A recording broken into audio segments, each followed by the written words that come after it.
it's only about Jagariyana Yoga. So what do you think as per you is Jagariyana Yoga?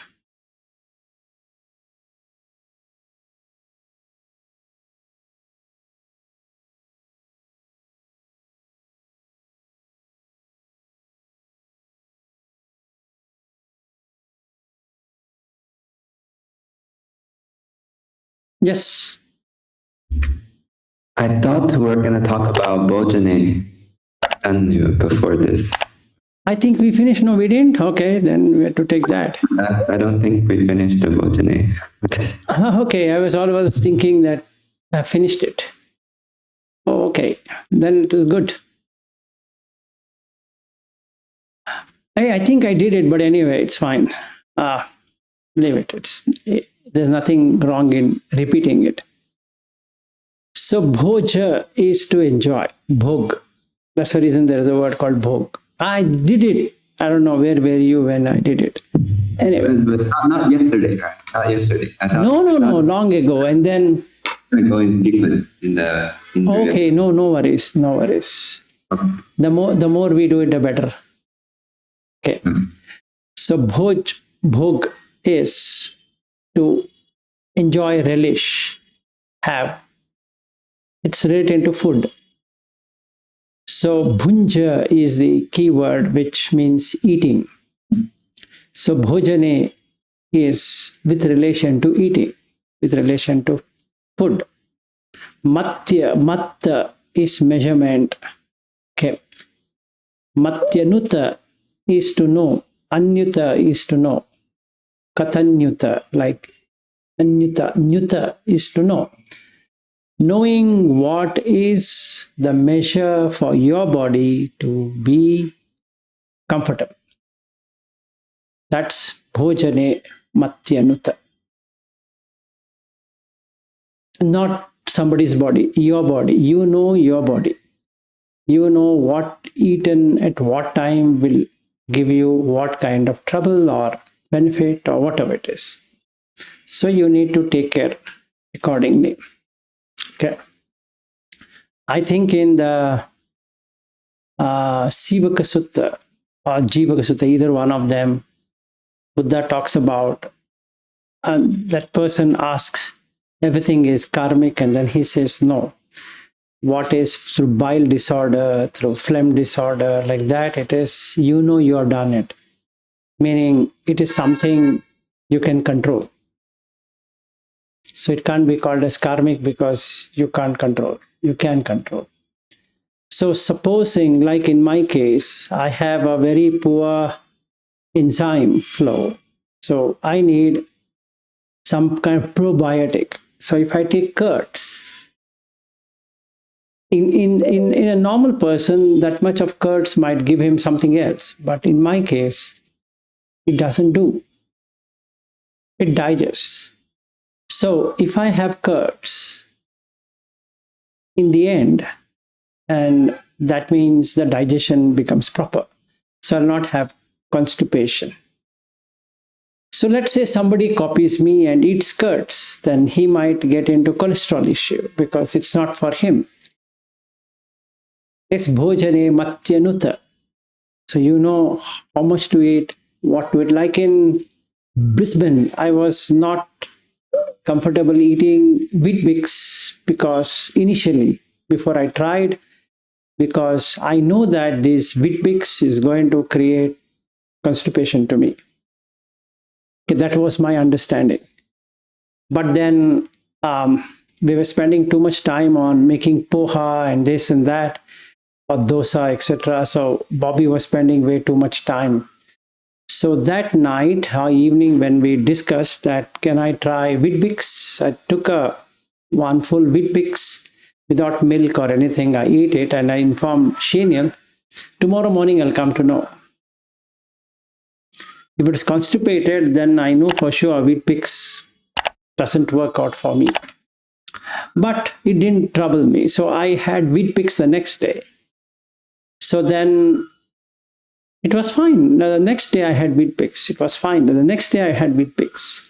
Now I have wheat bix. I have no problem at all. So what I could find is that It is about knowing your diet, what you should have and what you should not have, so that there is no thinamida on one side, restlessness on the other side due to eating. If I eat too much, that takes me to thinamida. If I eat too less, it makes restlessness. It makes things very uneasy, both of them. So I need to know what I should eat. So moderation in eating, if you really see what he says, or what Ananda explains, or Sariputta explains, Buddha explains, is not about fasting. Yes, fasting is also there, but it's all about eating, knowing that you're eating for sustenance and not for anything else. So you're cutting off the hunger. That's the reason you're eating. So it starts with Nevadavaya, Namadaya, Namandanaya, Navibhushanaya, like that. Because you need to reflect upon why you're eating as opposed to what you're eating. Now coming to what you're eating in moderation, measuring it. Oh, this much only I can eat. Somebody says that, sir, why don't you eat this? Sorry, thank you. But that much only I can take because it's a medicine. The moment I consider food as medicine, it cuts off craving. It cuts off the clinging or to the taste or whatever. It's just medicine. Actually, food is a medicine. It has to be a medicine for sustaining the living. So if Ayu has to be there, it should not be too less on one side, too much on the other side. If it is too much, all the energy will go in digesting the food, which means you can't be agile.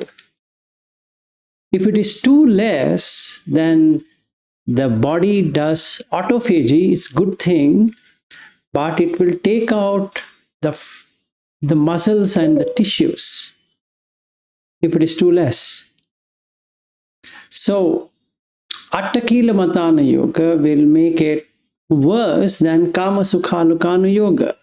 I'm not promoting Kama Sukhalukanu Yoga, but this is worse than that.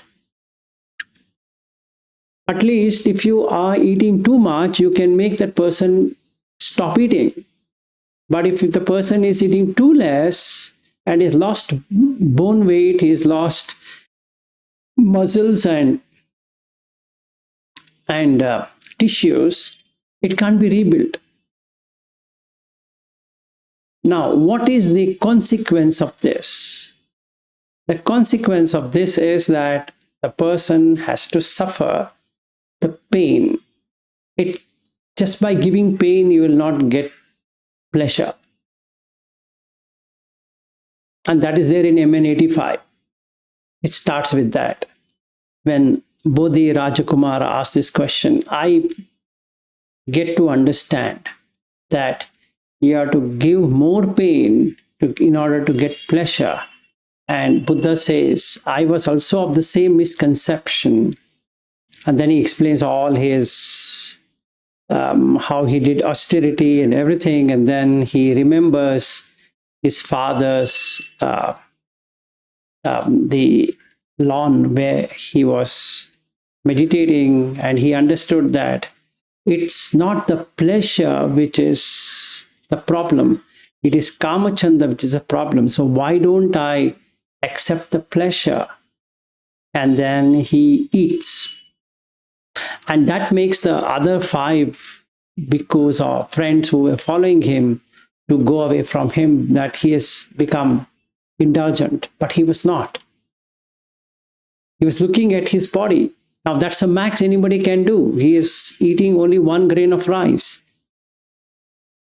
And what else can be done? So his skin had become dark and his body was completely crumpled up. So that torture is not good. Now, if I take that torture and do it for myself, I have a problem now. the next life, I will not be a Samma Sambuddha anyway.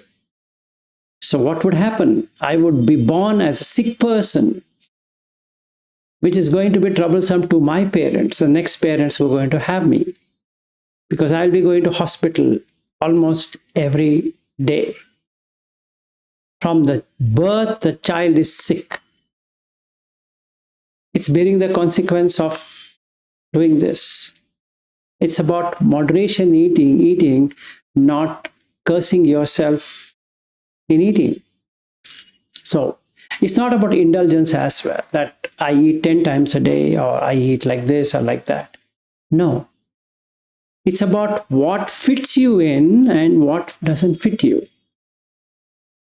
Like in my wife's case, she has too much of acidity, so she has to eat a lot in shorter durations. And now she can't say, I'm a Buddhist, so I will eat only once in a day. And if that is true, her bones will disappear. What can she do for her life? Nothing. She would be on bed. That's it. She can't walk. Now, will somebody come and help her? No. Buddhist or no Buddhist, it doesn't matter. So we should have some common sense in life. So Bhjane Matyanuta is that common sense. And it's not merely about eating. It's about knowing your diet, what works for you and what doesn't work for you. Eat it in a measured, effective condition, which will give you nourishment to the body. If it is not, then you think by just saying anicca nature, the body pain is going to go away. No way. Then the cancer patient can be made like that. We can just ask them to recite anicca, anicca, anicca, anicca. What anicca? And it says nitya, nitya, nitya, because will it make that person not have the radiation, chemotherapy? Will it stop just because he would say anicca? This is stupidity. So we can't be stupid. We need to have some brains. Now, why did the cancer arose in that person? Because he was violent for himself and others. And where it is written, look at MN 19, Dvedavitaka Sutta, or 20, either one of them.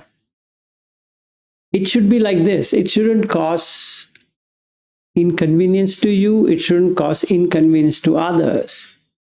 So, abhihimsa sankappo.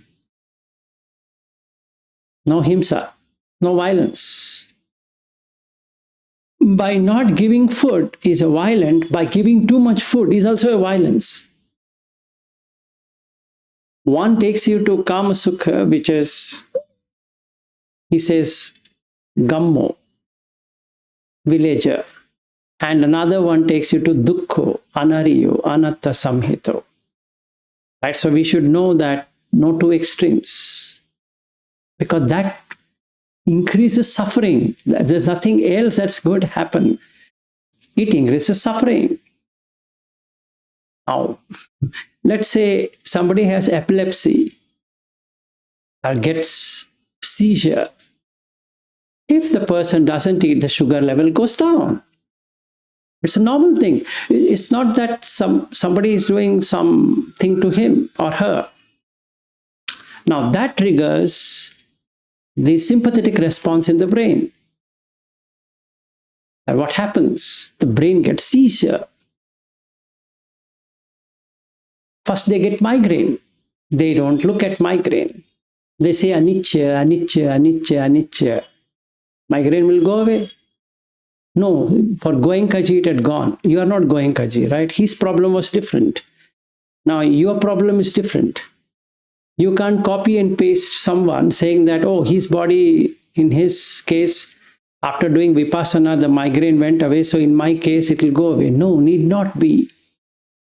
Not at all. Your body is completely different.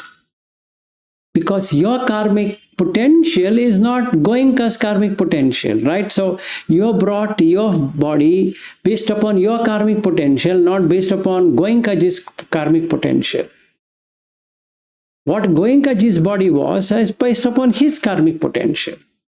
So now you can't say that person did, so I will also do. Like Buddha ate only once, so I will eat only once, or I will eat only one grain. No, that's not the way it is. Because to become a Buddha or Gautama, he had his own karmic thing. So his karma is not my karma, right? I just can't copy and paste anyone. So this fad diets, including ketonic and this and that, yes, to a little extent it is fine. There are some generic, but the body is specific. So you need to know what is specific for you. So the only thing you can do is to reflect. Reflect as not for amusement, not for intoxication, not for show off, not for beautification, but just for supporting the body, for removing the hunger, for sustaining my practice, brahmachariya, for living the holy life, for what I have taken. Because food is a support. I can't remove the support system. It doesn't matter whether it is a bhikkhu who is asking for food or a householder asking for food. The food is food. It's required. So what I can do is I can do moderation in eating. So now I can adopt sati sampajanya, purpose. Why am I eating? Is it for support or for indulgence? It's for support. The quantity, upayukta, sapaya, the suitability. So how much is good for me? Which will be not too heavy and not too fleeting for food. Meaning I eat so less that after half an hour I again feel hungry. So can it sustain for a few hours? Manner of eating, the third one, gochara, wherein I mindfully taste it, eat it with slow, sustained pace because I need leptin to get released. Leptin will get released only when it is a slow eating. If I gulp it, the body doesn't know that it should say stop. So I have to eat slowly. You remember, myself, you, and Chirag, and I think we three, including Brinda, I don't know whether Brinda was joined. We went to Google and I was asking you to eat pretty slowly. We ate for 45 minutes. So something like that. We have to at least eat 20 minutes. We can't be eating in 10 minutes and say, okay, done. Okay, you are done, but it has not had so much salivation that it can withstand for long. So what happens? It creates fake hunger because you're not eaten in moderation. So as far as the body goes, it doesn't know it has eaten. So what happens? You feel hungry after a couple of hours, or not even a couple of hours, in 1 hour. Then you starve because now only you've eaten. Now when you starve, the acid increases in the body. Then your pH level will change. So you go on a binge thing, binge eating, or you'll starve.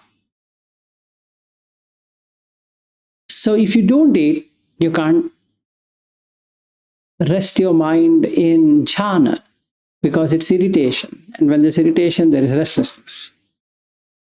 So it's an endless cycle. Okay. And then do what? Now, overeating, undereating. Overeating creates heaviness, undereating creates restlessness. Overeating creates sloth and drowsiness. Undereating creates drowsiness and irritation. Now, what is this? Drowsiness. You feel tired. And then what happens? The system, the brain stops shutting down things. It wants to remove the resources.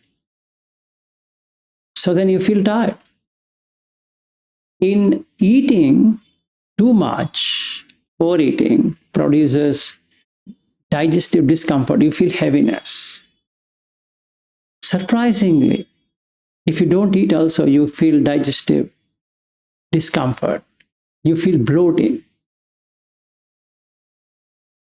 Now, overeating creates frequent posture shifting because of restlessness. And same copy paste for not eating. Overeating creates dullness in meditation. Meditation, as in sitting meditation. If you want to walk, you feel tired in walking because much of the blood is used for digestion. Whereas in the case of undereating, you don't feel dullness, you feel agitation and then tiredness. Why?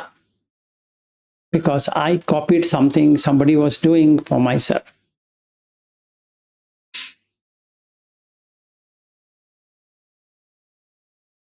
Okay.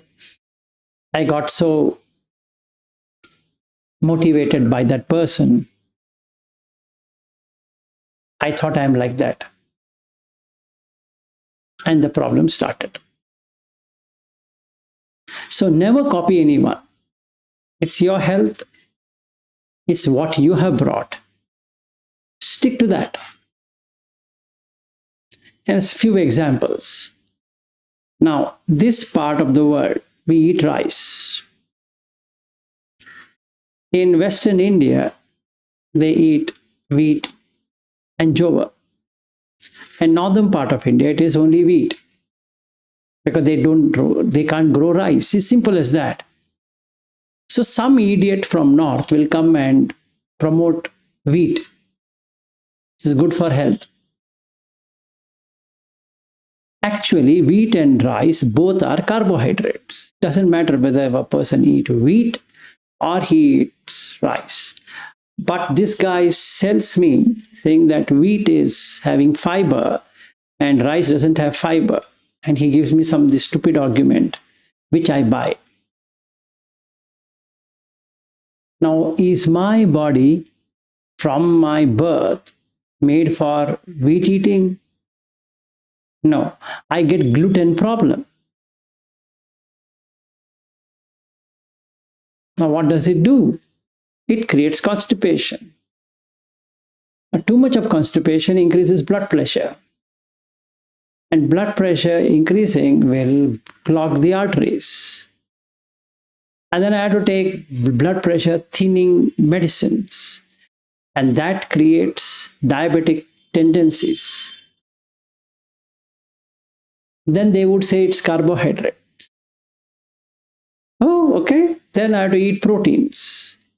But do I have the ability to digest proteins? No. Then what to do with proteins?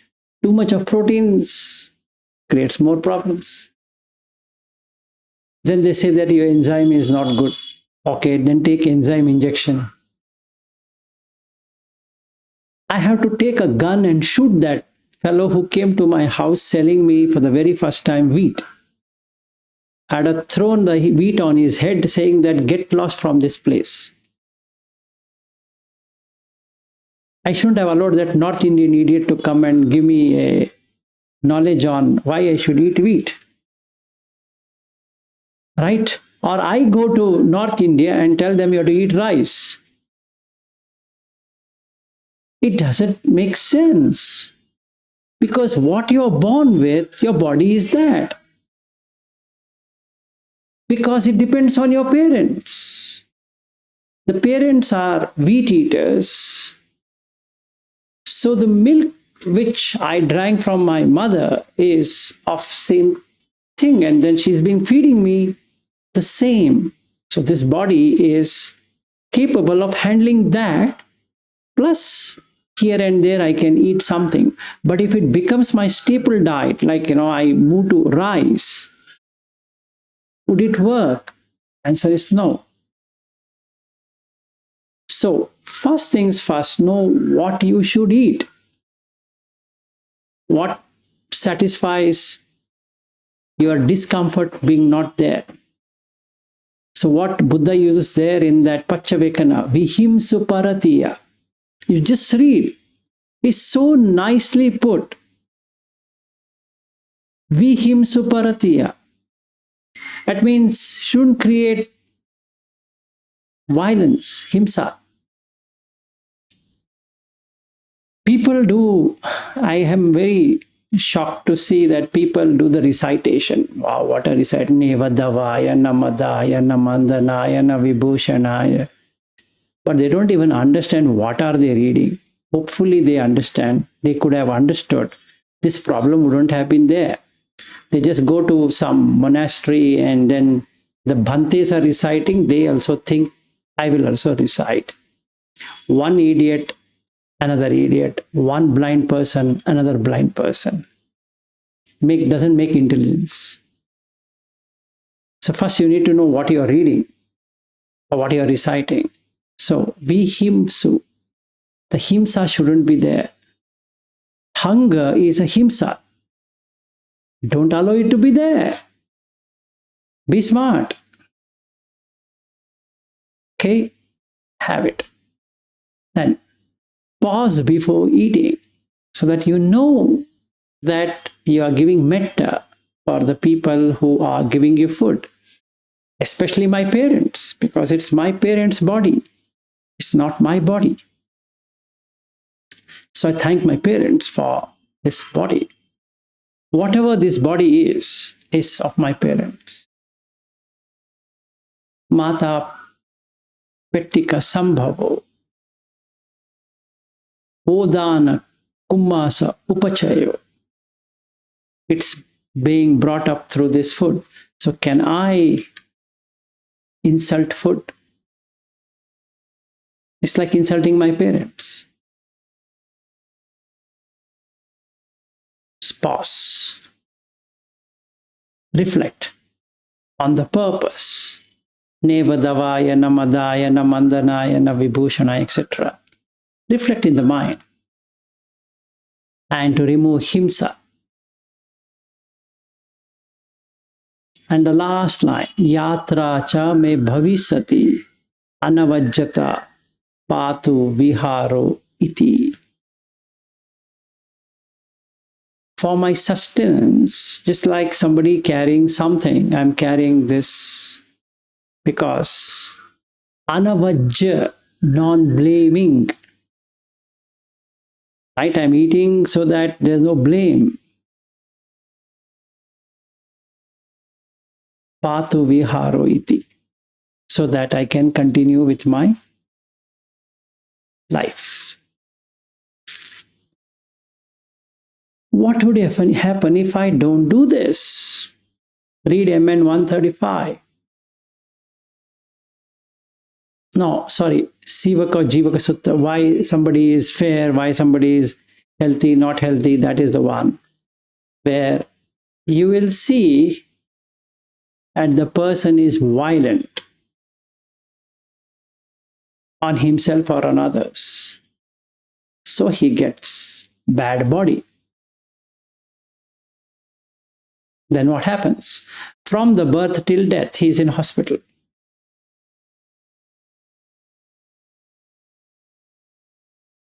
What mistake did that poor guy do? Himsa. That's all what he did. So reflect. Now you observe the hunger clearly. As soon as you're eating, is the hunger subsiding? It's a disease to subside.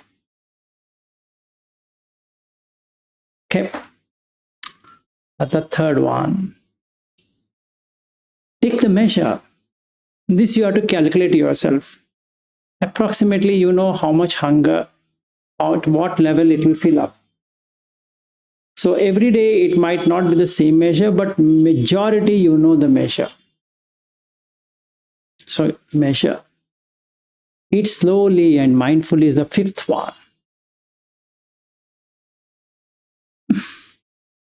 Stop before burping starts. Or the first burping, stop. Means leptin has come. It will tell to the system, to the nervous system, build up. Now we can enjoy. Okay. And notice the body and mind after eating. Are you feeling sluggish? Midha of the body.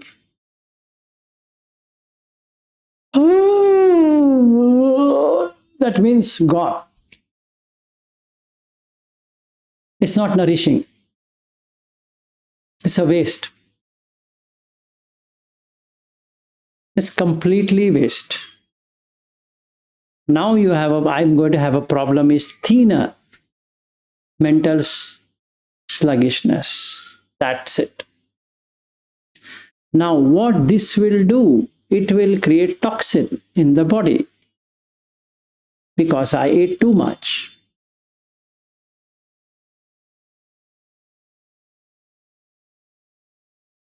Because there's no space for it to digest. So what it does, it's half cooked, right? So half digested. So toxins. So it should feel light after eating, not heavy. Okay. Food is for nourishment. And how do you see it? They are eating properly or not? You should look younger than your age.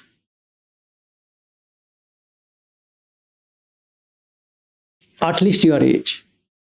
If the person is looking far beyond his age, it means there's some problem with his metabolism. In English, it's called metabolic burnout, how much it is burning. The fuel versus energy.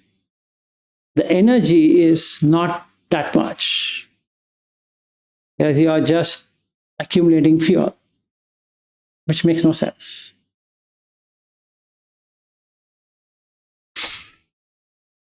And the last one, does it support for Jagariyanu Yoga? Now we come to Jagariyanu Yoga. Being alert. Food is the first factor which will remove alertness. Food and drinks. And hence Buddha says don't drink alcohol because it removes alertness. Kesura mere majapamadatthana. The reason why he would say that is not that drinking is bad or going to do something. It removes alertness. When you are not alert, the mindfulness is gone. Okay. There's an old Tibetan saying, okay, regarding this. It's normal as a Tibetan to recite it. Okay. There's one guy. I think this, even Goenkaji says, I don't know whether he says, but it is basically from the Tibetan or the Vajrayana, is that first a person is sitting in a nice place and a woman approaches him to take shelter. And he says, okay, sister, do what you want. And then he sits. Then after that, she feels hungry. So she'll go for hunting. And she gets a yak. She kills the yak and then wants to give it to this person. He says, I don't want anything. And let's say he's in meditation. And then he thinks that he will go outside and meditate while she sits there because she's disturbing. And he sits outside, but outside it's pretty cold. So then he is shivering. So then this woman comes and puts a blanket around him so that he doesn't freeze in cold, which makes him thank her. Then after a few hours, he feels hungry. And then he feels cold. So then he's sitting there. So she again comes back to him saying that instead of suffering like this, why don't you come and rest inside? I will go to another room and you can meditate. And then he's hungry. So she gives him food. He's so hungry that he overeats. Okay, now his mindfulness is gone. Then he is wanting something and she says, I found a wine and in this cold, this is better. So then she gives him wine, which he drinks 3-4 of them. And she undresses herself and rest is history. He's a family man now. So what made him a family man? Drinks. Drinks as in intoxication. So Sura, Mereya, Majja, that third one, intoxicated. Life is intoxicating, food is intoxicating, everything is intoxicating, need not be drinking. But that intoxication is sufficient. Woman is an intoxication and a man is also intoxication for a woman. So if you play with intoxications, then you will pay the price, like what we have paid the price now. We are married and we have kids and everything. We have paid a price. Now you can't get out of it. You're caught up.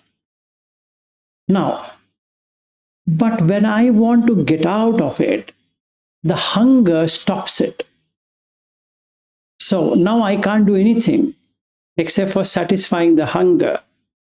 So I pause before eating, I reflect on the purpose, observe the hunger, take the measure, eat mindfully, stop feeling hungry, before the heaviness happens.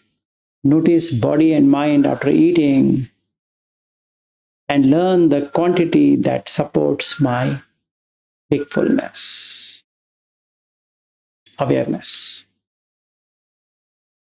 So now I have to find a way out of this problem. I can't reject. I can't overindulge. Both will not take me anywhere. So I have to use it appropriately. So the only thing I could do is not to get intoxicated by food.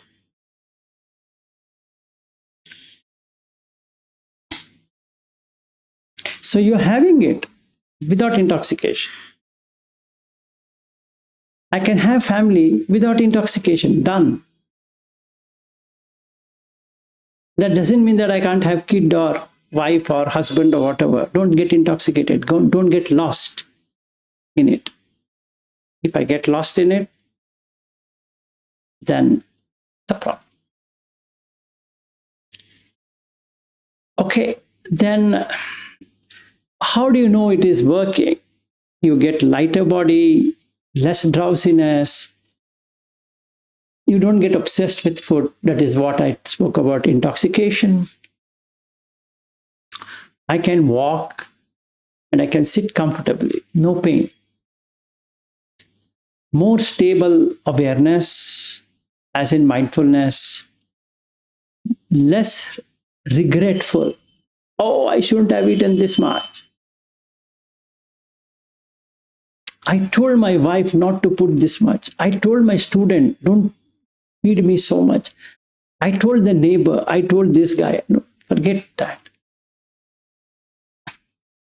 I told Harry, we shouldn't be having this bobo chai or whatever, boba chai.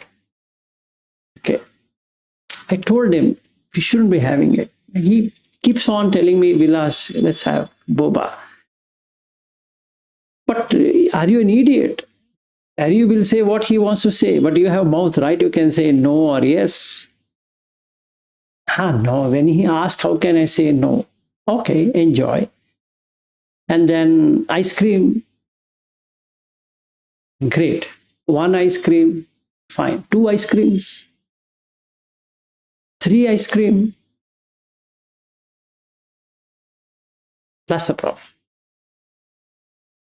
So now I regret, or I get restless, meaning I'm not having. That is also not an answer to it. Contentment, santosa. Now that is driven by leptin. Okay, so you can search on the web, leptin, leptin, leptin.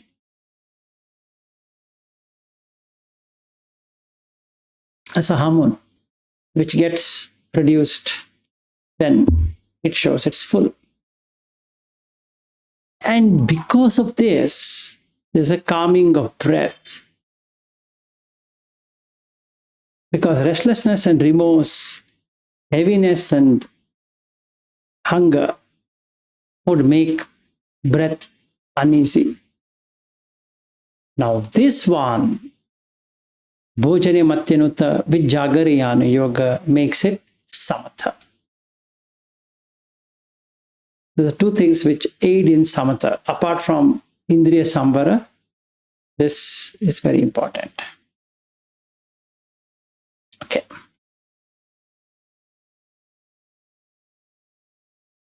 Now the question comes, how does this Bhjane Matyanuta create samatha for you?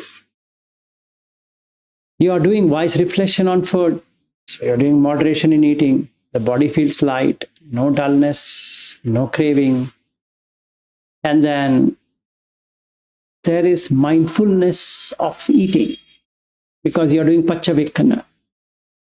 Then the hindrances, like what Buddha says, in many suttas he says, after lunch, come back and look at, you sit cross-legged and all of that same thing.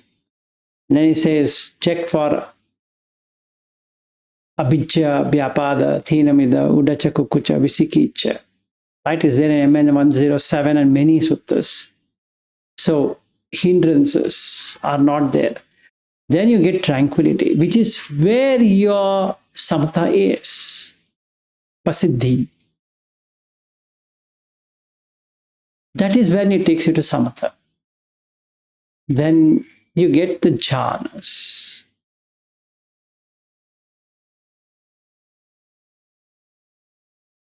Okay.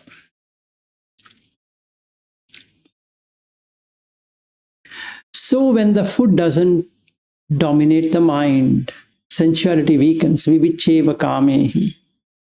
And since there are no hindrances, vivicheva kusala dhammehi, it gets secluded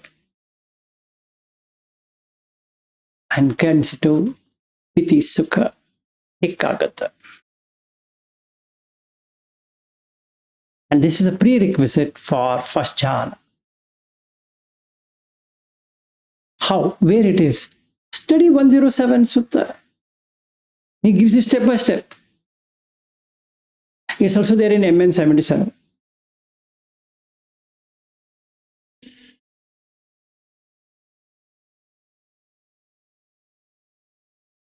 So, what I should remember? Food is a necessity, not a luxury. It should strengthen the practice, not weaken the practice. Weakening of practice is craving. And how do you cut craving?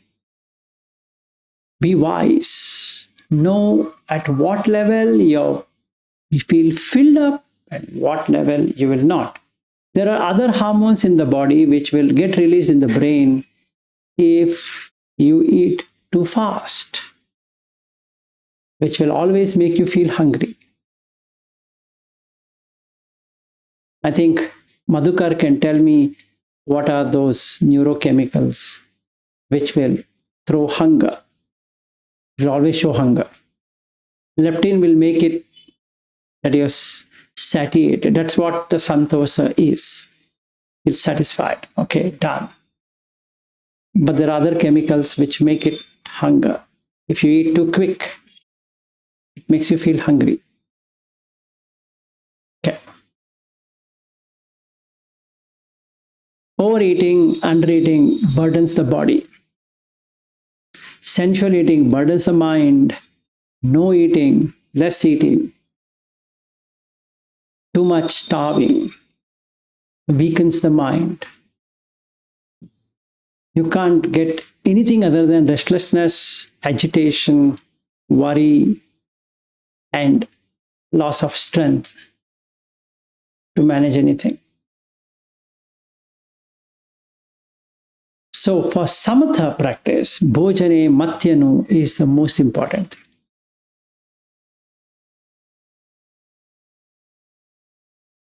Clear? I think I'll do the same thing for Hindi. I think by now they would have forgotten that we ever did Bhjane Matyanuta. So I think today I have to take it up again in that language.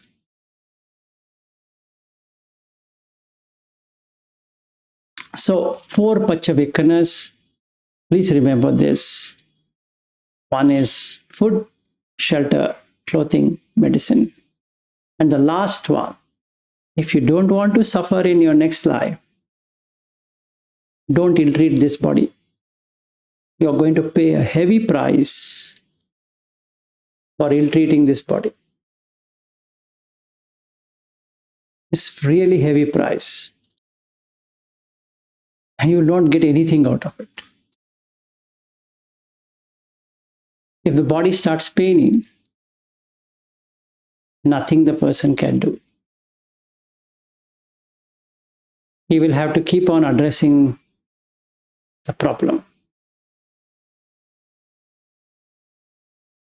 What will he do?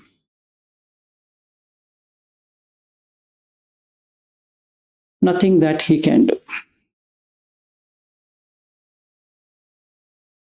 Now he is stuck.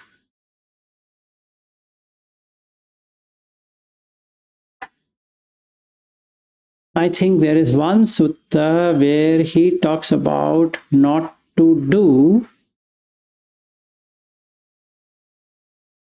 meditation or anything when the conditions are not okay. Hold on, I will show you that. Anguttara Nikaya 5.54, Samaya Sutta. Samaya is time. Beautiful. Okay. Second one. Okay, this is for us. Bhyadina abhibhuto, overpowered by illness. It's unsuitable. What you should do, Buddha says, only care the body. And only keep the wholesome intention and try to preserve mindfulness. It's not a right condition for you. So, jaraya abhibhuto, can't do anything. Vyadhina abhibhuto, dubbhika. If you scarce, in a scarcity, famine, scarcity condition, food is not available, not the right time to practice. Bhaya atavis sankopo, these are not the right condition in storm or in rain or in, no water condition, etc. Sango bhinno, divided by sangha, not the right time. Read that sutta, AN 5.54. Padhana. Padhana means striving. And what are the right time? Daharo yuva. When you are in yuva, yuva means youth. Appa bhadu, appa tanako. Healthy and fit for striving. Subikha, abundance of food and easy support system. Manusya samagga, social harmony in human society. Sangho samaggo, united sangha. Okay, these are the 5 things. And the second one is the most important. That if you are in Vyadhi Dhamma, you had it.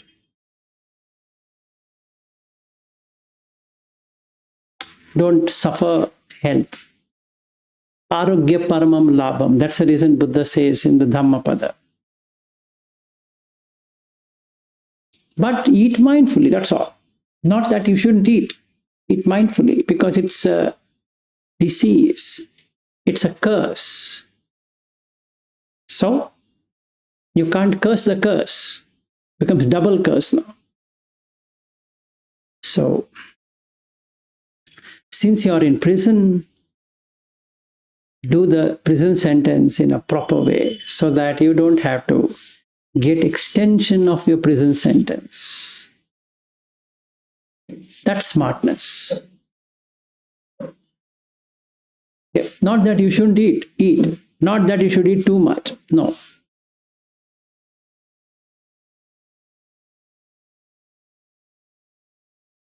Okay, so that's it. Then we cannot take Jagariyana Yoga. That becomes a big one now. So we'll do it on Monday.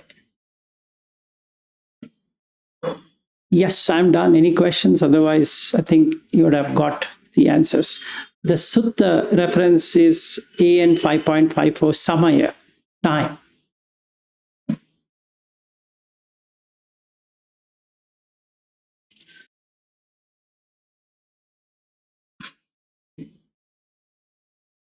So, how do you know that you are doing correctly? You shouldn't have diseases. Headache, stomachache, body ache, bloating, acidity, etc., etc. If you have, that becomes Vyadhi Dhamma, not fit for striving.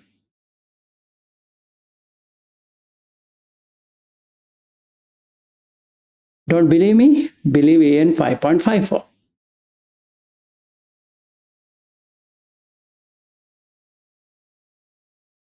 That's the reason knowing the Sutta is so important.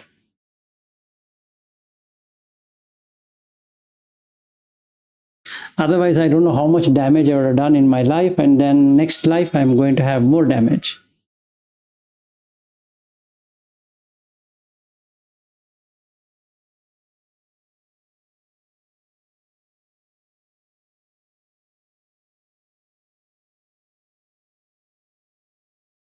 Okay, so should we close if nobody has anything?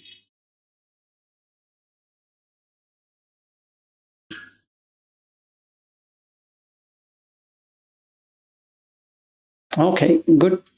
I think people are wondering what to ask. That means they don't have anything.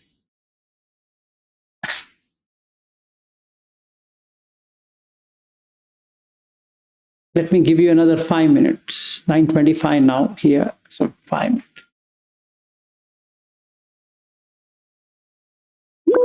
Yes, Madhukar.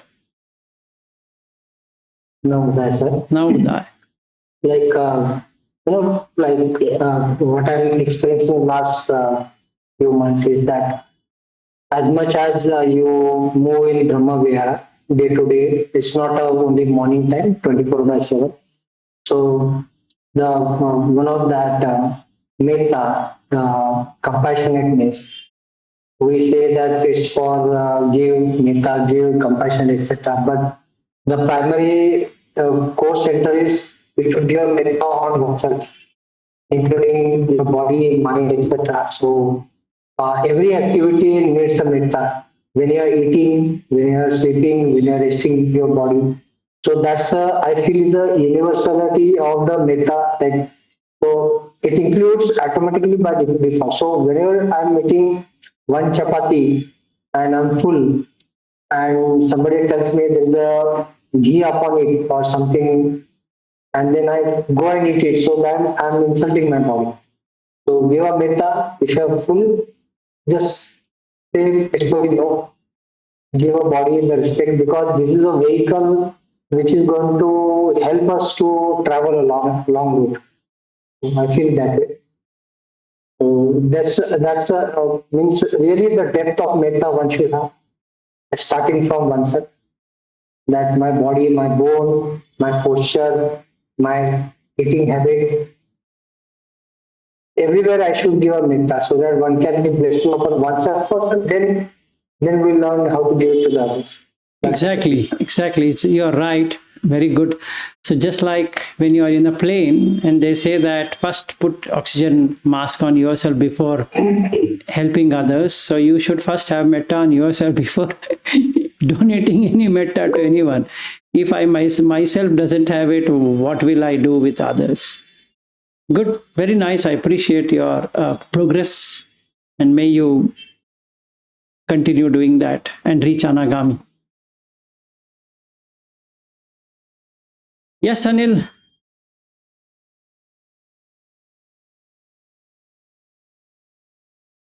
Namo Buddhaya. Now, I mean, connecting to this what Dr. Madhukar said, I think so while cooking also, I do, and I think, I mean, there's a constant deep feeling while cooking also to have the metta. I mean, and I mean, this has been taught by my grandmother, which always used to say, and my mother used to say, with the good intention and the pure feeling, then even if you eat less, it is very healthy for your body. I don't know, but scientifically it works. That is what I mean. All elders used to say. no, that actually thing is like this, Smita, that when you are happy, you require less food. When you are unhappy, you require more food. How do you see it? You look at a person depression. In depression, he keeps on snacking because he doesn't know what to do. Okay, because there's no way to regulate. So when you're happy, you don't require much food. So it should promote lightness. When you are light in the mind, it becomes light in the body. Like what he's saying, that if you have metta, you don't require anything at all. You feel so contented that you can be having metta while cooking, while cutting vegetable, while, because you are looking at, oh my goodness, this plant is doing so much to me. This person has done so much to me. That person has done so much to me. So that is a different experience altogether, because that vegetable vendor has got it from someone. That someone has got it from a person who is growing vegetables. So, and that mud is helping it to grow. So there are so many things associated with it which I wouldn't have even recognized it. Now I can recognize that this body is coming from the mud. So if the soil is not in good shape, this body also will not be in good shape. So then how much more metta should I have to the mud and the people who are giving me the food? Yes, absolutely, sir. That's how I need to see. And when I see like that, the leptin will increase. So then you feel build up. And like what he said, Madhukar said, you will stop abusing the body. Yes, and I also see that sometimes, I mean, when I'm, planting water, I mean, watering the plants, I also see that even small little everything, what we see. For instance, like anything fruit which is coming, even in a small pot, there is a constant and consistent effort of that small plant, even whatever environment might be there, but I mean, sometimes that thoughts come to my mind that so much they do for us with, no expectation and giving us the free oxygen full time. Yes. Anyway, Yeah. so that reflection is very good. Thank you, sir. Sure.